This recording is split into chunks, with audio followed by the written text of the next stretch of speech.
Ассалаумағалейкум достар. Бүгінгі осы видеода Откровение Мабонзе кітапты қалай тез әрі жылдам өту керек туралы түсіндіретін боламын. Осы локацияны тез әрі тиімді өту үшін біздің тактика навык 30-ға, разведка 100-ге дамыған болу қажет. Сол кезде біз өзімізбен бірге 6 жауынгерді ала аламыз. Міндетті түрде 6-шы деңгейдегі жауынгерді аламыз. Ол Паттанский Фиан немесе Кузаицкий Ражахана. Бірақ Паттанский Фиандар солармен өте оңай болады. Міндетті түрде Дради ауылының ішіне кіріп тұрып кітапты ашамыз. Сол кезде Зионика маңынан пайда болады хайдаутымыз. Ол Зиакорис немесе Альзас төңірегінде. Осы екі жерден ғана шығады постоянно. Егер хайдаутты өту естерінен шығып кететін болса, онда қорқудың қажеті жоқ. Ол хайдаутты бізден басқа ешкім көрмейді. Ол кітапты біз ашқандықтан тек қана біз ғана көре аламыз. Бұл кітапшаны біз қайдан ала аламыз? Біз бұны сатып ала аламыз.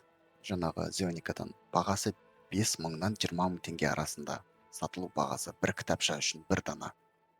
Неге қымбат десеңіздер, осы Мабонзе кітапшасынан ең көп разведка, опыт бізде дамиды. Екіншіден, барқыт аса қымбат, қажетті материал. Ол средний орташа бағасы 200.000 динар. Сол осы локациядан түседі. Және де өткеннен кейін барып, 3 немесе 1 әскер бізге сыйлыққа береді. Бір әскер ол 6-шы деңгейдегі, 3 әскерлер ол 5-шы деңгейдегі әскерлер. Ол уже нақты рандом. Біз оны алдын ала біле алмаймыз, қандай бізге әскер беретінін. Зиакорис маңын тексердік, онда бізден хайдаут шықпады. Онда тікелей Альзасқа қарай барамыз. Тура қазір сіздерге көрсетіп тұрғандай, Альзастың төңірегі пайда болады, хайдаут деп шықты. Ол осыны көрдік, осының ішіне тікелей кіре береміз. Қорқатын ештеңе жоқ. Кірген кезде атаковайтты басамыз, ары қарай өзімен бірге 6 әскерді ала аламыз. Өздеріңе қандай қарумен ойнауға ыңғайлы, соны ала берсеңдер болады. Мен бұл жерде өзімен бірге Жариттыдан 2 пачка алам и Фалькс одноручный. Сонымен ыңғайлы. Жаңағы Жаритты лақтырасың, егер дәл қарсыластың басына тигізсең, сразу содан оқтан өлтіреді. Қорқатын түгі жоқ, мұндағы әскерден бәрі қатты мықты емес. Бізде 6-шы деңгейдегі әскер болғандықтан олар өздері тазалай береді. Біз тек қана алдына тұрып жаңағы щит келе жатқан әскерді өзімізге назарын аудартамыз. Сол кезде ол қиналмай өте береміз.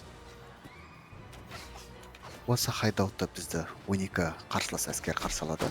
Оның ішінде 2-і жаңағы садақшылар, қалғандары 4-5 нелер болады, қолдарында жариды немесе лақтыратын топорлар. И бәрінде щитовиктер. Өздерін көріп тұрғандай 1775 разведка опытын алдық. Оның үстіне егер 10-шы деңгейдегі кланда болсақ, плюс 30% опыт түседі. Енді қалған түскен заттар болды. Керегін аламыз, жетемесін қалдыра саламыз. Маған қазір осы жерден имперский вигил түсті. Осымен болды. Осы локацияны аман есен тазаладық, өттік.